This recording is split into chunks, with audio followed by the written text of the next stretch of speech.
من الشيطان الرجيم بسم الله الرحمن الرحيم الحمد لله رب العالمين والصلاة والسلام على أشرف المرسلين نبينا محمد وعلى آله وصحبه أجمعين قال الله سبحانه وتعالى واعبدوا الله وبالوالدين حسنا وقال الله سبحانه وتعالى واعبدوا الله ولا تشركوا به شيئا وقال الله سبحانه وتعالى وما خلقت الجن والإنس إلا ليعبدون تنو أبي عليه ألم أن يمري sínú batula ní rukuni lórí alisujudu kan ga listiri nannure an kana sen kafuwa da alama shirku ya bumba ana dugo mani ana dugule an patami mudul sana tasriya dijana kijama bawa sara sana kabatu janina tauhid man wanto kala kirinya kala alala mughasaba libe wal mughasaba wala ajmamiya utadara mughasaba wuto ni akomu idiyara kaga ka admani ni ason idiyara tugo wala ajmamiya sa mushriku siyankafu wala ajmamiya sariya ko ni yobali ko kanake atunana munafadi sadila imalalala iko ni yira milando ala kuma la adimamiya sariya yobadi asabana kafiri ite bati sala kona ite sadila mogala adimamiya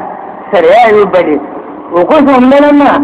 anka anjija anka tauhidi soro kala kirinya anka anda jawla de tauhidi wonte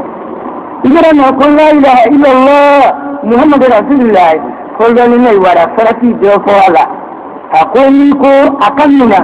ika pointala ko la ilaha illa allah na mi turi di sukunna ima fo isara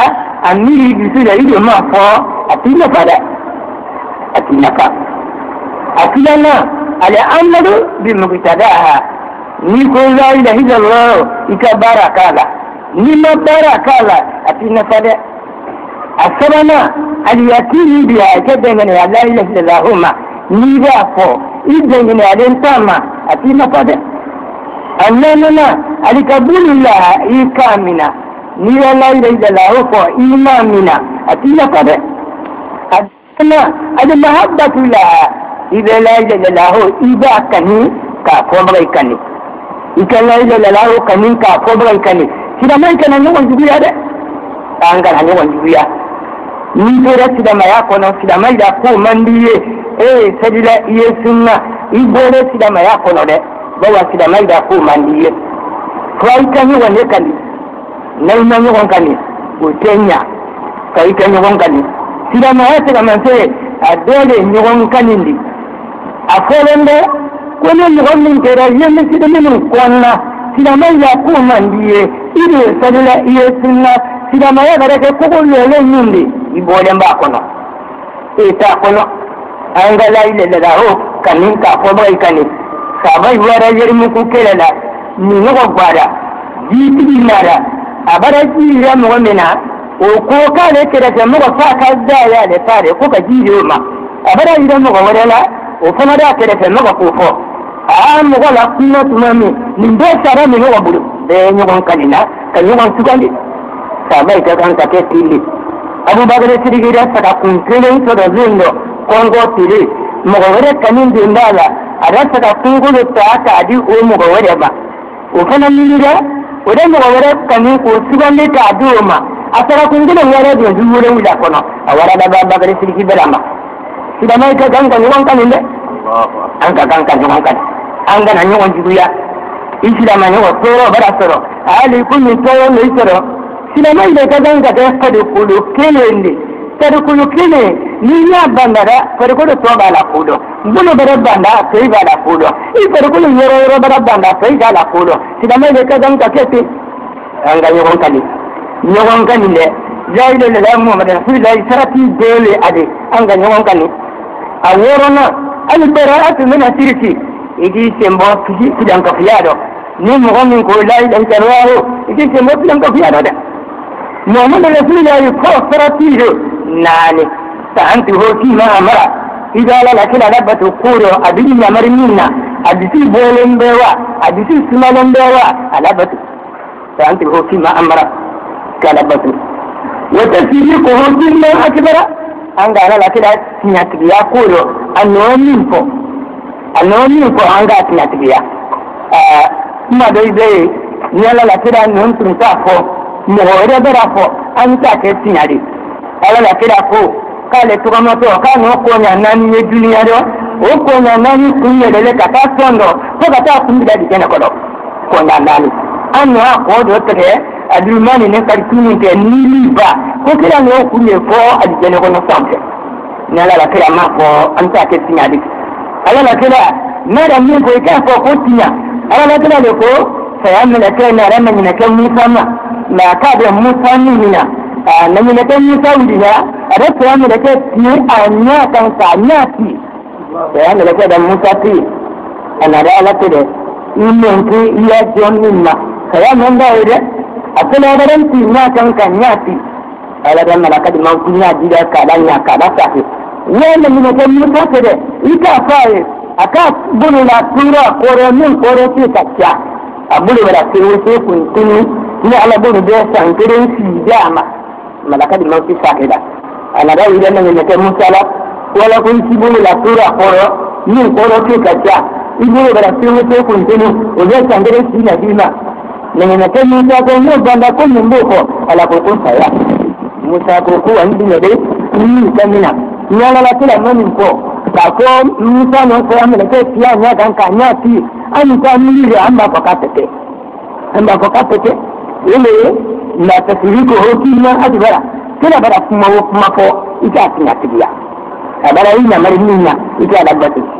wala yo bara la ila bi nasra ikana labatu wala la kila bara min ko sariyad ita labatu deka wala la kila bara min ko sariyad ita labatu ka min baraka nyana na makuma bora na biya dan yiri ufana ba kono la ite tenti kila mi fotani ka bo kama ita bela de denti kila beri fotani ka bo kama ili la ilaha illallah muhammad rasulullah anga anda anga tauhid tero anga tauhid tero tauhid ne den ko sa mun na da ko sadi ne na da tauhid ko sadi ne na da ko ayyo sankan tero ayre jansa sari ka fadi sari yara tai bolo kono tida bugura ta wasida kallan fara sari ka fadi sari wuri ko ala la kila letta kawanya hadisan do tida jibril mun ngai ne mara ma ko ala la kila na bin wata ambaso ma ka ta wujale sarani jan ko ni kiri kono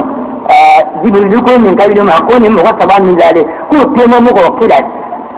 ko tema mo ya aina da ta kawana da jamin to yaro kawa wufire ya duka tara kalene mera mo wufire adagada ai wala ala kira wufire ka kunan ta ka boy ka aku jamin dira ka la fa ninna ani di bana yala ka banka dakara ka banka na sura de kubura ku to bi kunan di ka sirali ke abara kinta anya na tare da goro mi da kin da saloi kala ira su ka kasana di samfara kololo ai sada utangara kodo dama kongo kun mala ko jonga jibril ko kale jibril kando ko ne te ko muhammad ko yana ko kire lama ba kun na mun kire lama ai wara wada yele ai wara tere na anfa adama ai samfara kololo ida adama na di nya da kinan sa abiyele na di nya da annama nan sa abaka fi adama لا أوكي وكوارع على لا كلا ما كل مرحبا بنبي صالح وابن صالح على لا كلا بجبريل من ينقافون إنه مغجوه وكيف عدم دينه لو كان من يأتي من أنت لا يلا لا كود الجنة كاد بين من يبين ذلك جنا ولا كود يوي min ya mana min bi jahannama ko ko yori atamrai awara te sampirana awara ibn al-qala birin bi tira de sampirana ndo isani yahya wa kum raba bi nabi salih wa fi salih awara sabanamma awara min ne ke yusufu de sampirana ke na fangelin talen ka dama ada malaka na fangeli ko talen da ku dama dai ya ga da ku danzan bela kenan kuka tada wuce kenan fangeli ya tare ku dama da malaka na fangeli ko talen da ku dama ko kuma raba bi nabi salih la wa fi salih awara ne ke di ta sara fanani nan no ko kuma raba bi nabi salih wa fi salih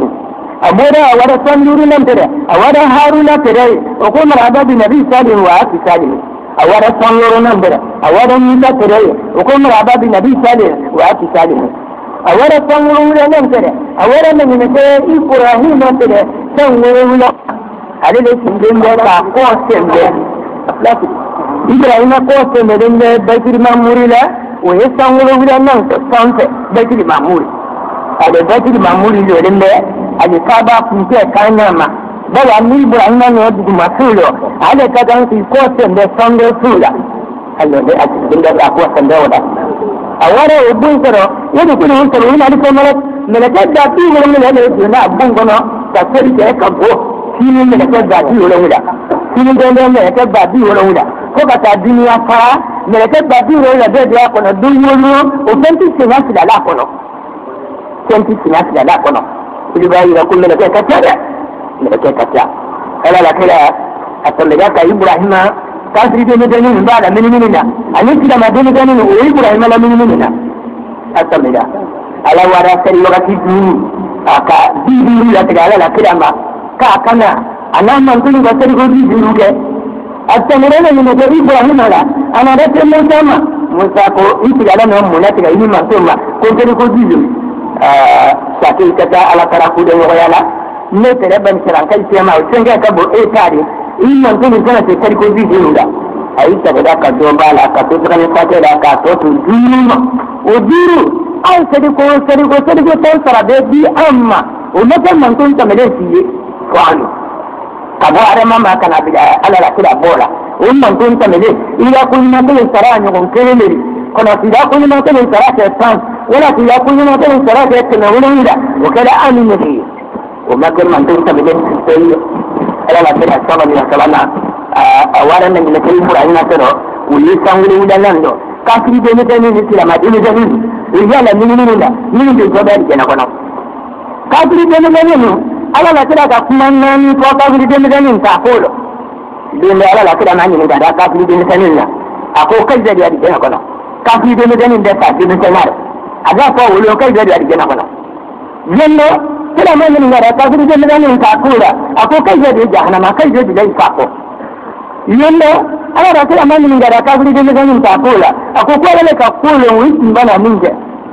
lendo ala da kira mani ngara kafiri de mi ta kula ako kai da jarabi to wala bana bela de sa ai bana da jarabi mo godini de keto kiyo da alika mabaraka na do kawa ala tele la kafiri de mi bala wi bai da ala la kai de janga ta kunte amma sai ko ni ma tema amma sai ko ji tema an sada an de mi jama kafiri de mi jani wi da ma kuri biyo de kai de janga ta kunte wi da ma bela bubu jama bi da ko bela mane madi amma ko janga ta tunte aide kan jama da kullu mo wani na kida ko ne o jama kudi bile de ko jana sai ne janga ta tunte la mo wannan wani ni da kan ndu ta tiga bolo o jama kudi bile de ko jana sai ne janga ta tunte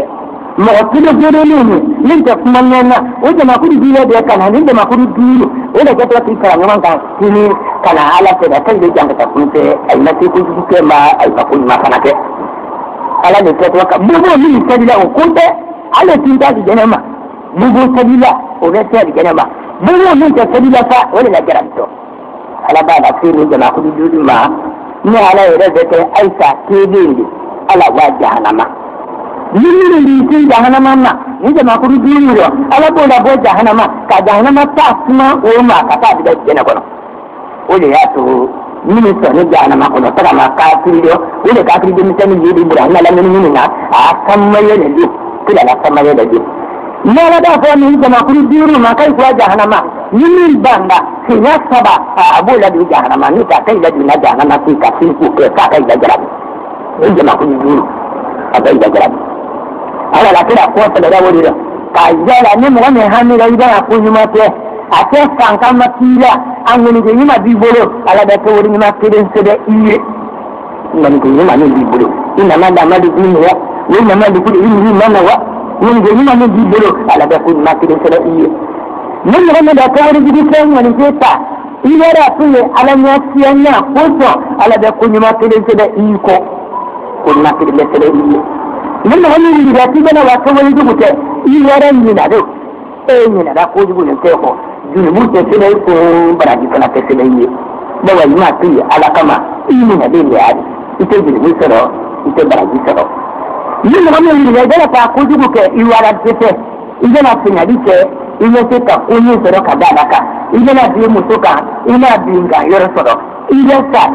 te ngani ke ti woro junubu da play tun da junubu da play tun la ala na tira ka ya wuri bro ba kabinda atada asando ana ko sabe amma tambe yere nani ka ala la kila wa asando ka banka ko sabe amma tambe yere nani ka sai fara da duru da tigada amma kana nu amma sai yin folo ke wanda ka da sai sanat ila da sai sanat ko sai ko tambale na an ga ando ja an ka sai ke da sai ne limadu dinu ne dina bil ma sai ne dobleto folo mba ye bara min kala ala ye sai de foro dobleto ni sai yera woni ale bara to be dogbe ni sai yera no manya bara to da bara to da gola amba ande ja sai ni ko le ku ka ke an ga sai ke ake ti wala ale ne dina bre marida mba ala la kala salama aye san saba ke sai la ka tu maka ka arakan sida ai tada malila la fisgida ta kala arakan hani katoma la ta to akoro mamma ayi ne madina o kan tida jaga la federa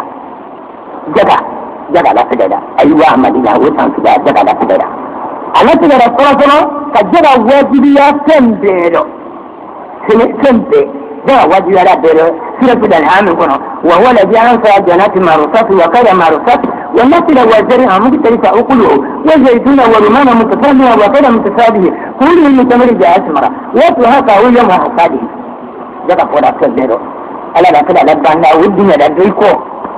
kada da jaga wajibi ya san amin kene miro ada jaga wajibi ya wudo iyo kese kada kese ne ma do kese ne tende kan kese kada da jaga wajibi ya wudo akoko ma ta mutaka auti sadina biru o ya tala ya tele saba o tala ya tele saba da na sandile tedima ibara sandile tedin ti mantano yara waji ya rima tare ile murando bidata ko na to tanna ibudi alama ko na to tanna ibudi alama na ma sandile tedin goro nire adogo mani jaga bo iba baraji sero dia go ya ko ni tadi saka sandile tedima ada jaga waji ya tente sedo o kire ko na keji ka sen to ise ama wajibi ya tebelelo ama wajibi ya sosodo na aodo bara dinile na te dia oyo ina ke ama wajibi ya kuyo ama wajibi ya wosodo na ko ni te dia ri ida oke na te mi ya o ta to wajibi ala ayi jaga fo yi tille ye sentila tamaro ni jadidi ni e kala de ko irisen o jadidi siru kuma de ne ko te ni garama de na mare kida ye jaga faworo ka fo tamaroro ni yen toyi mangoro sawo na masasawo buyaki sawo ama jaga wajibi aworo ka kawu sawo ka te sawo ama jaga wajibi aworo kuna dia da kriyo ay jaga wajibi ale kan tilado ni wala faranyo kasala o kira saba ay jaga fo sanino la intina dinari muga o dinari anda karamne na wala dinari tengere bete garam nani o dinari muga o da garam bi se masa o da de kuma ay jaga wajibi ya misali fi de dinari muga ma ay jaga wajibi ya wodo o dinari o sani ne wara fara la ten sabanina yindi tamare ni jadidi ani no kese no fara da wala o kala nani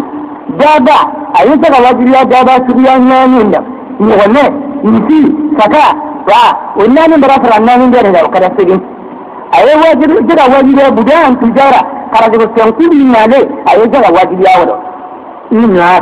kana bila man kasana ate bila ya da ko iburu ni jarabo sida ina wori min biyo ala ida sele le fande kono ni yara bila da ko kayo sanin da ko ina wori min biyo ala ate sele le sede iye ka ko fi da ne na sele la wori ke ni da bila sanin yo ina wori min biyo ado bala da ya ni afan sede bi aide ka ko fi di juru ne ko ti ke ne jarabo ke na do tiku utenya ya ni afan sede biire ka ko firi kana tida ne go yeke na ko da ga bo ka kana deni ti utege na ibe sanin da ko da aka sanda da go da bo na ti bo ye sanin da ko ina wadi min do hala ibo ja te da buda jara kida ye jara ko buda hado na kida ayi abanna ayi jara ko na ilkadiro kadiri na ko min do dugu do ka tili ayoroma ayi jara ko ufanado ayi jara ko dirhamuno ala la kala sama ya karama la ade tiret mani jamana beni ata wodi salad jamana beni ata wodi mo jon ko ko ka wodi tere na muriji le ko ko da wodi tere ayo wodi to da ko police na muriji ta wodi ko to la da ko police den na wodi tere ko yananin ka fama da ko suwai kabi wada la dirhamun tere ya tuwai kama do la wodi da yamanin jamana ko o fora wodi tere okoro aletibe sukira wada dinari tere okoro wuriyon kai sanade sadiri hamun tere farijin sanade sadiri hamun tere habati sanade ta tere mitira sanade ta tere najlene da ta tere min deni ata wali kono ala la kirama nin do ta jati do ta fe ata la tibike de ni yorobe mandi bun jabali la tibike jamani o tunde ni wali tele tira duru ni la ata jati da do ta fe ya na la tibike bahrain o bahrain ne to wele de ko kuwe o tumbo tele tira duru na duru ni na ama do ta jati do ta fe ma ya ko da tani o ma do ta jati do ta fe a do ta fe ne tira duru na duru ni la ama do ta jati man do ta fe ala la kida ma wadi tege abu bakar sidiki ma tege umar ma tege usman ma tege habib na ritariri o ma wadi tege o dinga la asana ma wadi tege ma ya ma wadi tege marwana ala ma wadi tege yazilu kana ma wadi tege abu di maliki wala da wadi tege abu di maliki bin marwana wani da wadi tege ada da jamana famai mu ko kumbai kenan wanga ko da mini fama ma dirhamun bai zai bulbulu karantar ta bai bulu daga manin bai bulu an da ka ganka an ta dirhamun suman jan tama ai da la ka kai ka suman tirana tama ai yaran ma da su da ku sai malu fara mamma amma ka aya sana ka di kai kan ma ai yara wa ma da sai o ma fara ma biyo wila anisiya ai yara la ja ta dero ka sani la ja ta dero wani kan yin kanyara aburi marji ne ga yi to da ko dinari Allah ka kida nana bismillah ayare woni usman wadima won maro sahil farama bi diru ali centra di kele maro farama kele ka tete diru ko centra sidata ko faraoka woni wadi yin kanya da aburgi ne daga yore to kada ko dirhamu ne ta makala na kira jana ni ka sawara ta jamana be na ta wadi a tilati ala la kida tili amma do ta jati do ta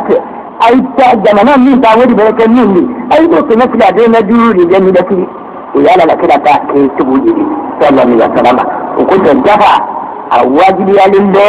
ne sai kan kire ne do a duka kan ga dijamma ina masadakatu bil fuqara wal masakin wal amilina alaiha wal mulafati qulubuhum wa fi dikari wal karimina wa fi sabilillah wa mustaqim yaga ka kan ka din lokacin ma fuqara kun sai wannan gudu an ba so galala kun ta mu wannan guri musulmin do an ba ta dalala sarate da majibu ne gabalila na da jaga min yamani ma uti ka dunyati ne yi wa turaju ala fukara yi abadi kamtamma madatini kendo ba buda ta sambaru ko kemi ya buda ta sambaru ko an ba su dalala ni makatini ne idan an ni na alaiha jaga barabara alimani ni mu ga farida jaga barabara da an ga su dalala zai madin maga an ba su jaga do jaga konte sire maga an ga su jaga do mo ne da jaga kan ka konte sire amma dina da mabudi da amma dina da wutu da an bu da jaga do wani ne da fati ku ne ne shi dan kula kula ka dindi ma do ali ne ba na da ori o so da jaga do ka do ba da ma ka shi ko yi wannan ya bo da ma ya ka do o di ma da ka ku ne o ji ni ka de da na jen ko bara do ko ya de an ku da jaga do sida ma jonto wani karimina jiri mu'mina ane jiri fata adu ala ko do dala an ko to jala aka jiri saraka ba ida kana wani sabili ne ala sida do o kasa tada yaka be dum ala sida min dala o kasa men min nayi ko dori o wuti sabili dai dori ma wajiri sabara dawa sabara ni be mo ko jiri ka ta alama o yati sabili dai dori an bo to jala do ni jiri bara an mo to jala do an ma sida jaba bele de kana kadi misiri yo leima ka fanta misiri o te pele ni dele ki leima ita te dida na misiri yo ra o de se jagado na de sa ti yo ra o de se jagado na ga tagala o de se jagado imra tela o de se jagado bara na de mo me hala na bara maro da ka kolo so ga jugu nya so o kera jagala ka sida sa jugu ni jugu o de kera jagala o de to ko sikabiliga in manna de mo me hala la an de jagado o dala o de to ko sikabiliga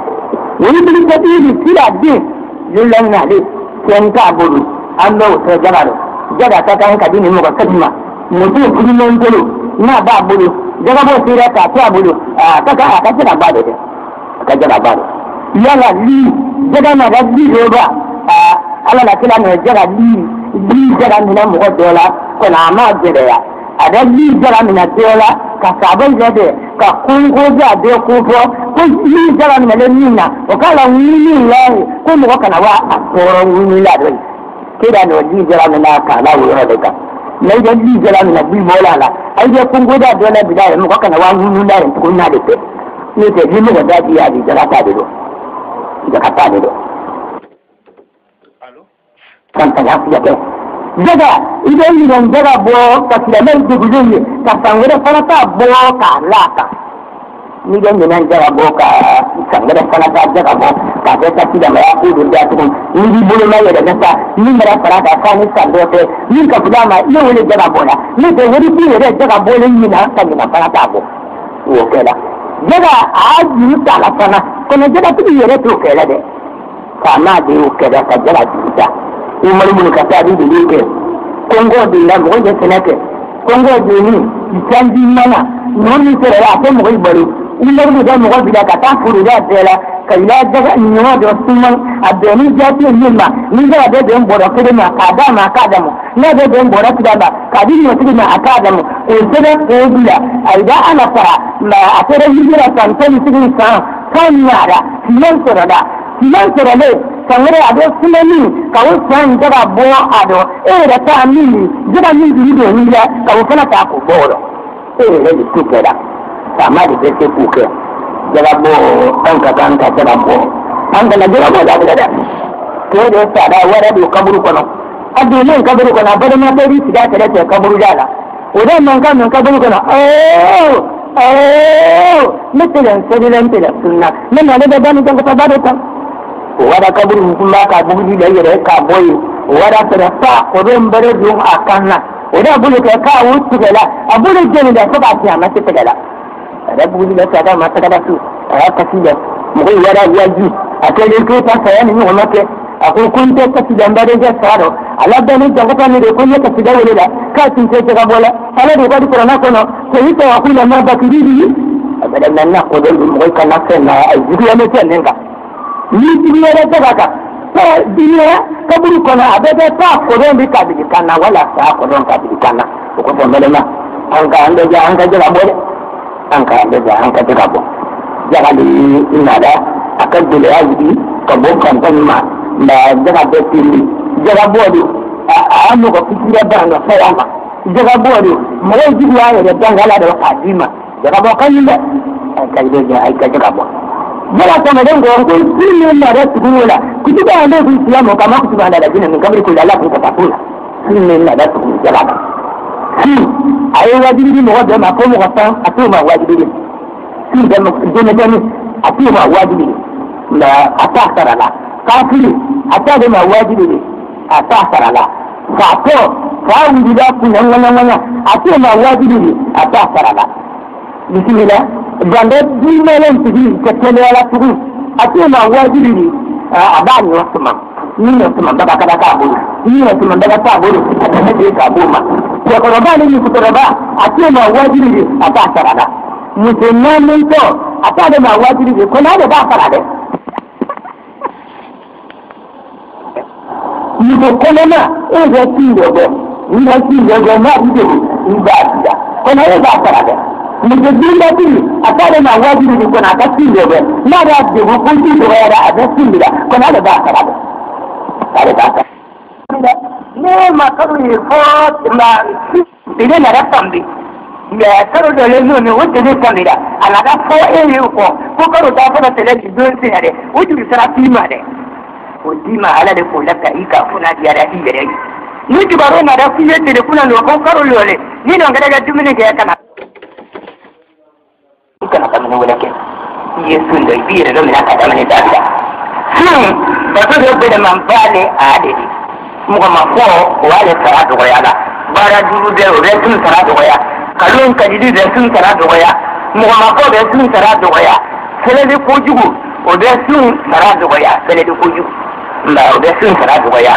ka mo de bu do be ni de bu do be ni manka o de iya sun salatu ko ya nin da sun de sa ni tugu ka de min ke iya sun abarata de kono maliki nan dai na ko ne ga ko ne tugu ka da min ga o de bi tugu ka jimi kiyo sala karo filala o ta hadisi hadisi mu ne ala kala kuma ga ni la mutote tirejo ka dabo akama ibo sara karo fila tida mutote ibo sara karo fila kono ni de ni wadamu ela ni de jimi anare bugari kono kamina bi hurera tama kamina mitiwasima o kamina bi hurera tama isi sinto sara tun iko ni ka tiri keden sun sa ka bida nono ibiri tugu ka jimi ibe tiri keden ni sun sa ka bida nono ni tugu ka jimi ibiri tugu ka nyodamu ibe tiri keden sun ka bida nono no te isi sunin ta sara tun tugoni ebere de asara la dung bansan doro atana ka sungor ko na tun adake sungor ko ka wele ko sun bara be de nyari la ilay musese ki tugu iba sara la karotuga ibo kede ni ne da ti ilay musese yo wala ni ne da ka jimi no ali bi suma tinyade araba la tu akigina inna sina wa kikala nan ni ala ikana mina wala nan ka tawuda ikana mina wala anta mina la ina da anta mina la ka tawuda anta mina ina la karabala ida wala ka jiki da sun ga tire ko bi timi ita mina la wala anta mina la wala ni wala inni hakidi ko tire wala boko ita mina la wala in wala dumuninke hakidi ko si twaro da kana bole ita mina la wala naamu ya nyamo nyuma to meden doye oitu le kariboro ko mani timan dai kungoro ai beta maninke ko ko tawo tetiga boro o ko to kam montoro tidi iboro ya ai kala daga ka dede du kene ni sani ke montoro ne be buru da ni sani makado ni sani kala ka do atebe ko ne sani makado ka be daga ku kama saro kariboro ko mani timan dai tumbosi ai tina dai ba dai kungoro ka tetiga bolo ni tena bole ngere ko kono ni tena bole make kudo ni kafiri tu vida tungaro tirero anti toro ka boy ko tireto ki ko jurusa kono ndo ni nyaka o sara jumare do ni nya o sara bima ko so sun an ka ando ja ni la tsara ka sun dultora ala la kira ngwa ngi ya ko sama ani hu wadi ho ako mo ka sun do saya barai ako mo ko iba sun do saya barai ni mata sun do nalo ai dan yo sama saya barai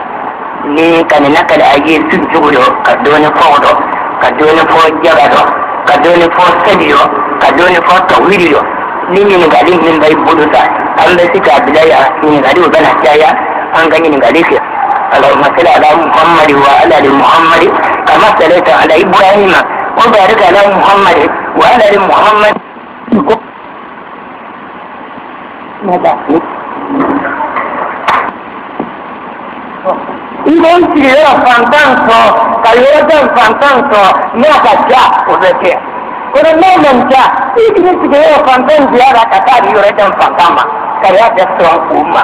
Yuka dunia kiya watu wala fukarai.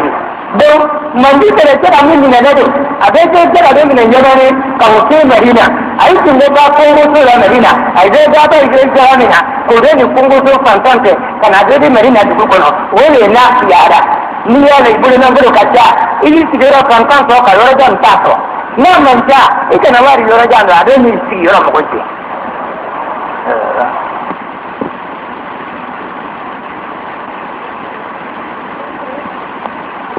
ila yara janna ka su sai na da do to sabi yayi do na da fara ka banga ko da dikero ka su sai na da do hadisi ko wani da kana na wala ka la da ya hadisi ko ya ulmati idara ta ta ni ma den na da umuruma buru mara mun do ko den na da buru umarama den na da ibn ambatima ya do ila uli den na ibn ambatima ka ibn ka su sai na da do ba ko re ma den su ko na yoro yin ko ta la yoro bere wani ni ya da ni ne ma ko ida dan ko ne na lai ma da ta wani ya ti birgo yoro ta ya su sadi ni ya da la ne ma ni mara da ko no aka da ina ko ka ko ta da da سؤال التاسع جوكنا يمين كليته أكو مولدا عليكم نلاواتي بلا جنة ما على ده كبر باي على تنجلي نيكا يلا بدمما وما بانال ما فامو على فنادي بطي كاتاترا نعمي يا تنوفا كنت كنا نتيجي كنا نتيجي فرا كله ولا جميع عندنا الأمور ولا حتى بلا تكتاب يوري لكن kitabu ni faraiko na leo sanatani kuna mimi nikira kisorori kule la hatiri la kujatani sanatani ni saradi kuna sura ile ni kwa kanisa من قليل أن زوجتي وضعتي صباحا يوم عيد الأضحى ولا أملك غير كبس واحد أفأذبحها الكبس أم أتركها حتى المولد الجديد مثلا من قليل أن أقول من قليل أقول متوبة أمتو جيرا دونك سليلون جنة شاكلم باسه أباسه كوكي دونك سليل سوالي ناكرا ودا أمتو نناجي yala beta kile minke alale yange ba taba dinkula ninkono ni tari na kake dinkula la kundi selakai len kida denda len kelenya din kere kide wolen ida o denda sedilema ida kida ngani kila kata kide ninka len kida denda dendilema bismillah len kida na denda dendilema len kolo ko ni ya kolo wili karamai ko min na gara da kan wani ko ta ka konzola ne ba ne ko na ko bida ke wani na da shi ana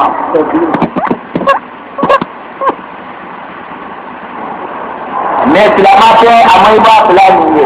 yara aka tanta mun sai mai ba fulani na kura da ta fara min kallewa a ce ka sai talahin kelele alijena kono jun kama iko ne ce ka alatara ko da ya hayyi ni idan gara wala idan ma tudu ina fada a abin da salila idan ya kaburu ma ka ta risa din ko jahannama idan ma din jahannama ni ka da insa din jahannama ni ka da fola idan ya alala ala ikayeran no wanda min jahannama kan fa bilai ikayeran no wanda min jahannama kan ma bilai kono ka fo ko ka ya fa na ka ta di gene wote kele de idan da ida alala ne ne ha ko de ni jahannama ka di dai jahannama da ka ta na de na idan ni da ba ayo la kila da yoro no gonje ni ayate ko ka din ho ka di kali di dai ida yoro no gonje ko ala ye ida yoro no gonje ni jahannama ka am fa ka di dai wala ma ka di dai wala ala ita ta na di amma ka di ho ka ta ko ka ya fa mai ti di keda في المسجد صنف من المسلمين يملكون قبلتين في نفس المسجد يتوجهون الكعبة أثناء أداء الصلوات المفروضة وأثناء أداء النوافل من الصلاة يتوجهون إلى جهة غير الكعبة المسرة فما حكم ذلك يا شيخ؟ بعد الإسلام بعد ما دفنا يمين كليت نعمته أقول ما دفع ألوكا قبلة فلا منا مثل سلم كنو نام يقرلا سليلا الدنيا في جمال كعبة فانبلالا نام فانا فرلا سلا الله نفلا تقل الدنيا في يوم بركلا يا لاكو كتي ددي أنجا سيان المنصر أمة أعطي تلين قرما إلا يوم بيو إلا تلين لا تفرك إذا لم تمنع حكمة فرقانا وكرانا لا تدع تدي أي سبب كنغو الإيمان لهم كوكو دهورا مني kuna bora ida koron ne su dai kuna bora ina da ya koron ta wani ai da ka kuka kudi jibita kina da kai ne kun ne kai ne na saradi ka ba ko saradi sare amma ka dabo akama ka kidi da kida da mutu sirina umana ala la kila sallallahu alaihi wasallam atbe naga mani atbeseri urkulu yamani adrati yari ti atindi lele ajadi tabanya tisaro ajadi nakdi kinya tisaro awa dekidi nakdi awa marina ajadi tabati akofe adi namri dekidi nakdi kida kaya hudi bisira dari karpe ni woro annasiri yina wo karpe ni woro gafale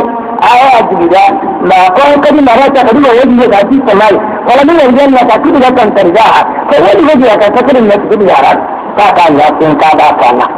ada ya tin ka ba kana o da ro masjidil mafud ko mai da na tin yara min da ne da da e na sai kan ta ka ka e malo o do de na ti wala ala ba de ni da wa yi tsalo amma ka ko kibula tidan ni kirkirilla wala na tin ta da wanda aywa ni kali ni kona be ka tumu wala ya la kun muqra islamani bal ya do nana la le ta wala kubra nana to anana jire fa ya la akana ma anni anya matali wa ta ambatu ade na tabi kelo la abore te ka dibiyo tisaida kero hun tafiri bore ni gonte ita dibiyo un tafiri le tinna ya la kira ko ka ta hijira la aike ke amadine min ke amadine tafiri ne ko da wudi da ka dibiyo la kai bana marina ai na ko marina ke da ya kana amma sai da adilla dike na kono adilla dike na kono ala da dike na dike ni ma yara ta ku ya fa da ni na la ya ti ku ya ko ala da da ya la ka da ko dibu min ko ko ole ti ku ya da te ke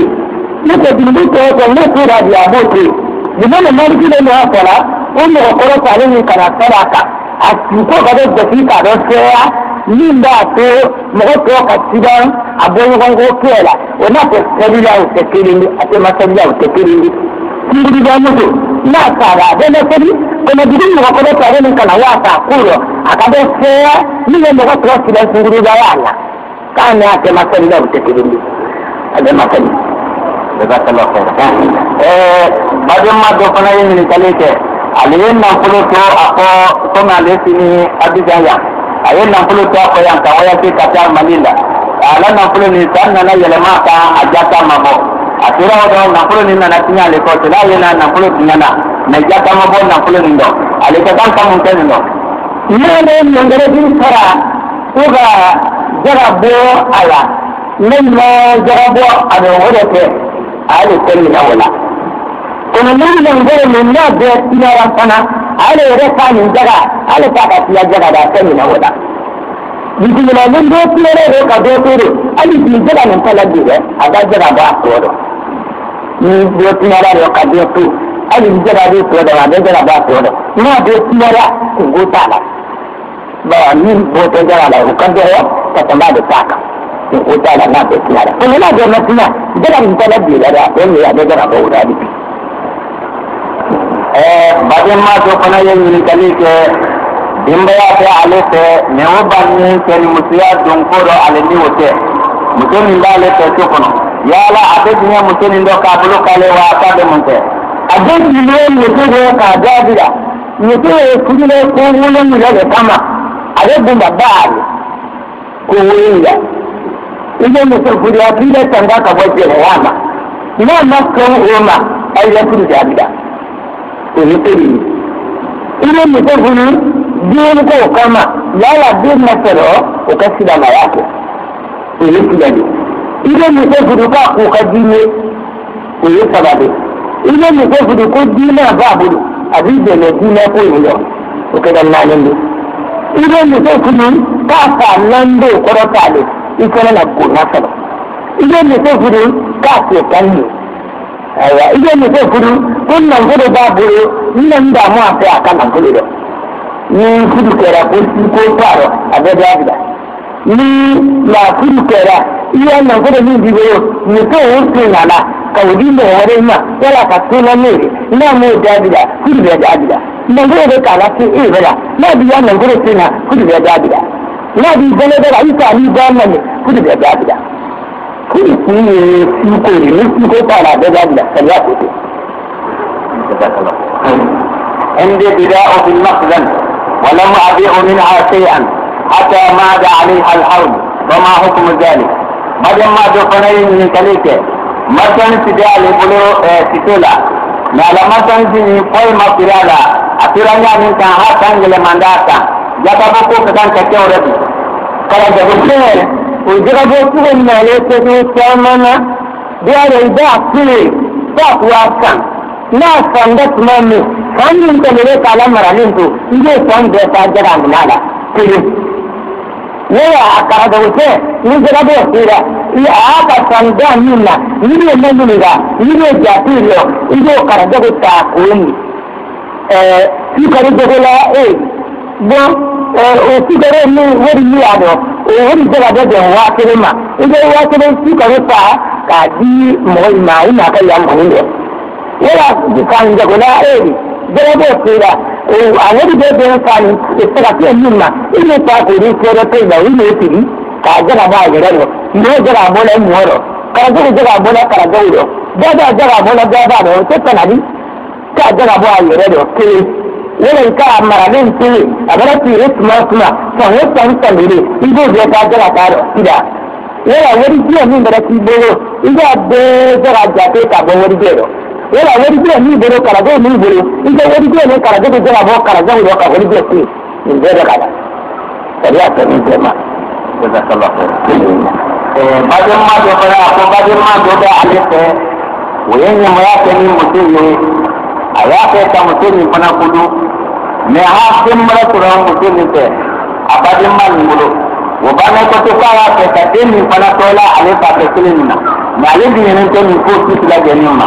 ko ye amuna pambo ni kalene na ni ne na ma ya ga ni ko ce ko ko ni kara iko ya ko kire ta ta kuri kamana mana dabira kariya ba nin tuma kamana mana dabira ka so ya ke kila ne wa bisi ko ne ya rumu haramu al halala ne bisi ne da tidi ne sunna ko na ne bisi da bi da tidi ne da tahiri ko na ne bisi da mai ne ya tsari ko na ne bisi da fati ne tsari ko na da ya rumu haramu al halala ka ko haramun te so ne haramun te so ne haramu ko kela mana ko kala ne to ne tire so da dabida jama'a mana ne ai kuma kai da sai ne kai kudi da dala ta kilimi abu da da sirri ne fa da ta sirri ne kana abu da sirri ko ka bo mana da kuwa so da ko tu zite ka ko an ka jama'a ne da an ka kudi ka kuma sai bole mutu da mana la tiro sabu na fiya furula kariya masa o mare dimen maliki ko te dimen abi halifa ko te dimen Ahmad Hanbali ko te ibo ya bara tiro ne sabu na kida furu ko te ina lala e bo me gele mutu da mana la tiro o jiye mutu tsoro ikini ne yo na da mutu fudi bi anasi ko fe ko sereji o nimma mana dina wa bata ni ga mutu ko no ya tara nimma mana dina ko te ngara ka dembe sereji ni fara ka dembe o kira na bata ni ga no ni tangale ni mana ri tangale ni so dai ite kela ni bora bara mana la tiro ita fudi da tukunde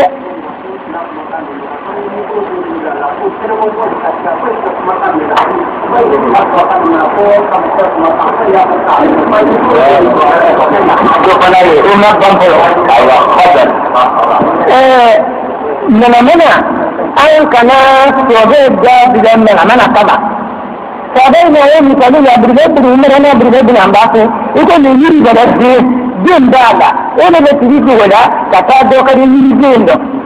yiri tin ne ne fara kada da sai kala yiri tin sire ka babu ka furi sobe na tuku wana amma kodi yau ta kala ka kodi ne ya fara ni kada ka ce furi da ina ne furi da uku a da ke ne muke ke tiri yau ne muke ke tiri da maralin tira a ke boye so ko ne ke ro wara ce aka ka to so ko ka je ne ya yalla di da il museo ka generale de tewa wala di sado sabai ne sana lauma nan fure tiri museo nan fure nan fure ka la su e bara nan fure tiri ni ya wani da proto manin kono ka duniya bonna ise ya da proto manin da fure ka do ta wuri do ka proto ile e da ke da ya wuri to da ko do salad Dengan mana dia mesti kantor hari ini apa pun naik, ini baru saya si sahabat itu baru ni, utara.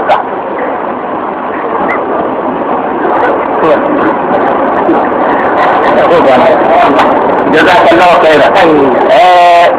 Bagaimana tu penabi? Ayat ini kali ke, ya Allah, ni mutu berife, me ini teriak ni. Mutuni na nyemoyama mutuni atati wotuma segre duntenye kadubrata ko ibe wo kokedi kasiriya mutira nyemoyama kirina siriya kenno kirina siriya ko mututi zuwa ne ko kirin ta kendina ko kirin mu wannan ne kai ne wana kirin da ko kirin ko no mutu jenala kana la kadi mo ede ni sariya ni da la kadi ni sire mo wannan ma ke mutu ni zuwa la inta kadi jebrema kono ni nan lan kene ya ke ni mbara albanda kanila nan bulu talala sayama kono te bulu ni bana ma kona mo na ya tui yala alika kan kan ke da di bulu don nan bulu ni ko ba ababe nan bulu be alema abebe alema ne je jimbo sare da abebe alema dim fana akadi kono ni ya fudu men ke kasura majid kadi kema ana sariya maso aka so kene mudada sariya testo na ka mutubo fundo kono ka kono to ala akwa do fudu re kono ni mana te fudu ka to mo ko tene mbudo anda sariya na to ma fudu be da da loke ali me ma so nim ka be da da sariya ko ti madem ma to fara ye ni kalike mutu plaba lefe akaka kata to me te sunina wo jangawale lo wo banani akakan katado ni fe memin banane wo te so ba beta abe ale da mun kawro ale ka dubo katado ni fe yala wo kiti bedi amma ko ni make muso mo sinin de gele muso bara de muso kuri ai fa da kullu magamin gele ni onna ele mun ga nyugo nyana tuma bo dai le wari o wakada iwa to sini ga muto bara ayo baro ni ne bidala nyona o fo wakada muto ka ke ya na ka baro bidala nyona o de ka suko ri o dai wakada ka yitu ko suko tare ko fo banda ni hina ma esoro iko iri ate ka nyana timbo kiki jo ka ta muto ko ka de ne mara madine imakoni make saya ta fama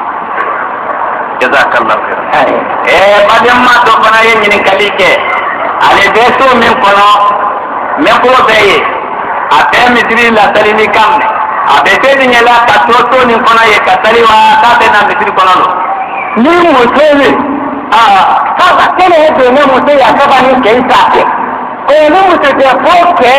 ko ke ya ka ba de ku na ni wana ko ba la ba sa la ba ma ne ke de tira ko ke ne ka ba ku na ga de dare utenya katola sukono kateri jamaa kwa utenya akore na kuka saba kunywa na koka na sikima ne kile ndio saba kwa utenya ni mtu konyari utabebe kono kienda bebe foko le kaka ina ke uduni na ke niwara oe tena si ayoma na nyo ko ni beke da ina di mamente ina di mamente adesso uma asuro ko le be ni misirite adesso uma ono note adesso anche ne katto ina di mamente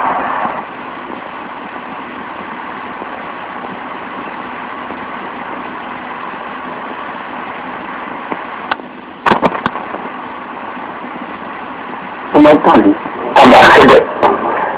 kwa wale kundofanya duri untuk dia anda terwata pun Musa za ki tabu kula da ya haram da sai sakatu don na san da bayan da radin tare sai kuma haram da mun san da haddatun na da yada mun saki mun sa yayin ji family na da haram ku yi simbaro ta so kan wurin da tura da kuma mun ya kuma ne na tsaye masu da sabatu ne wani da kuma yi ne ba kuma kuma tare ne ya mata mun shi da yawon ne ya masu yandala da gado yin wani karfe ne ta shi da jiyo ikon basa nan waje ikon waje da cikin na sarrafi a sanadala da gafe wannan mutum jiyo a shi ya kuma ne ikon waje ne gamba a cikin milo a tsela da gafe yin sun yin gudun da gafe udo ya daddara gudun ta bai haram maka ina yi sidatin babulo wani kiyar banga idan sidatin babu ya ji wani ne da shi yana yana da tuba tana nan ya rufa da tarwa da kaddu ka tuba mura sama abubuwa da sinki ya wani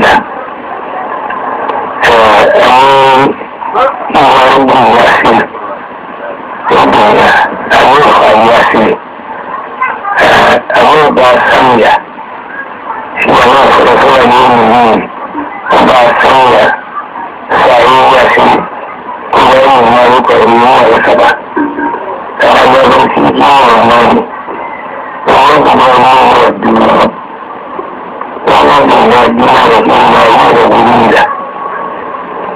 kamar yin lukin sana dole mutum da duniya da duniya wurin gida tole can gunda su da wata masu ka abuwa tare fa ko tuya tara sa ta siye ka a kola tara tun gora a koro uda tara sa amma shi da ya biya amma biya da kan famarin shi gina da san ayyuma amma digin ba a rikokun yau kafin da tuna wani ya san sa ta horo ya ka bojo na da kabila ne kabila ne rahibla ne therapy ne ya ka horo ya ka bojo na da a ke shi ya san ya kusa da kada kan siya ne ba wani ta ainihin ke tura ko sai nena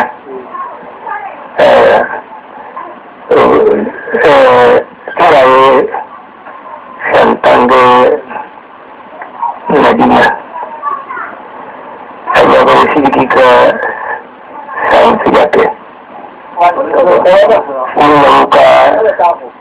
santan ke mana ka santan musamman dogara ka tukunya da ya gudu wani canji da san dudu ke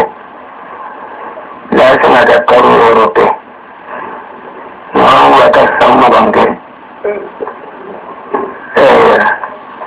wani ya dinde ka san sabake na ka karo kunan doke dogara ka duku kunya da saboda maliki lokacin su ne bange dole ka tashi ina na madu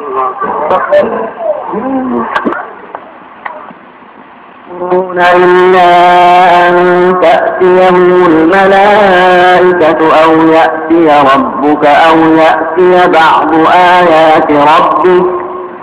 يوم يأتي بعض آيات ربك لا ينفع نفسا إيمانها لم تكن آمنت من قبل أو كتبت في إيمانها خيرا قل انتظروا إنا منتظرون إن الذين فرقوا دينهم وكانوا شيعا لست منهم في شيء إنما أمرهم إلى الله ثم ينبئهم بما كانوا يفعلون من جاء